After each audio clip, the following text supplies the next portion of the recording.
So dear students, let's start from nutrition, right? So we need energy to grow, develop, synthesize proteins, right? So the source of energy for all the living organisms, including the human beings, is food. The process of obtaining food is called as nutrition. And on the basis of nutrition, animals can be divided into two categories, that is autotrophic animals and heterotrophic animals. Autotrophic animals are those which can prepare their food by themselves, like green plants. They can prepare their food in the presence of sunlight and chlorophyll, right, by taking carbon dioxide and water, and this process is called as photosynthesis. During this process of photosynthesis, plants convert simple inorganic raw materials into complex organic molecules, that is carbohydrates, and provide energy to the plant. In some cases, we can see that the organisms, they do not prepare their food by themselves. They depend on other organisms for their food. Such organisms are called as heterotrophic organisms, right? And it includes all the animals, including human beings. Other categories of heterotrophic organisms, they include fungi, yeast, mushrooms, which break down the food outside the body and then absorb it. They are called as saprotrophs, right? And some other organisms, they obtain their food by killing small animals, by killing other animals, and the process is called as predation. As you all know, the relationship between predator and a prey.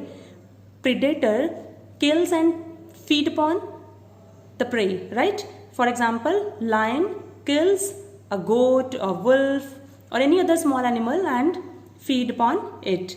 In some cases, some animals obtain their nourishment without killing the organism, and such organisms, they are called as parasites, because parasites, they live inside or outside the body of the host organism and cause disease. They obtain their entire nourishment from the host and they cause disease. They are called as parasites, right?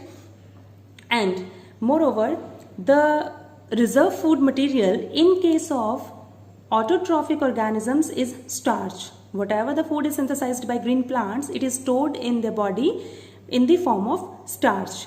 And the reaction for photosynthesis, it includes 6 carbon dioxide plus 12 H2O. In the presence of chlorophyll and sunlight, it gives rise to glucose, C6H12O6 plus 6 molecules of oxygen, which is released into the environment for the respiration of organisms, and water is also released, right? So the major events which are involved during photosynthesis, they are: first is absorption of light energy by chlorophyll. For photosynthesis, first of all, sunlight is absorbed, right, by chlorophyll. Secondly, the conversion of light energy into chemical energy. The light energy is converted into chemical energy. Then splitting of water molecules into hydrogen and oxygen. Then reduction of CO2 to carbohydrates, right? And in case of amoeba, which is a unicellular organism, it obtains its food by the process of endocytosis, and it simply engulfs the food particle by extending its pseudopodia around the food particle and forming a food vacuole, right? Next is site of photosynthesis. Photosynthesis occurs in green leaves, and in green leaves, basically, there are chloroplasts which are present, which bear a pigment called chlorophyll, and the stomata, which are minute pores in the leaves, they help in absorbing CO2 from the environment, and the process of photosynthesis takes place, right? Because water which is required for photosynthesis, it is absorbed through roots, and carbon dioxide is taken through stomata, and sunlight is present in the environment, which is absorbed by the chloroplasts, right? And stomata, in addition to performing a role in photosynthesis, it also helps in transpiration, that means in losing the water vapors, right? And opening or closing of stomatal aperture, it is controlled by guard cells. If we see the structure of a stomata, then we clearly see that stomata has 2 kidney-shaped guard cells. These are 2 kidney-shaped guard cells which are surrounded by subsidiary cells, right?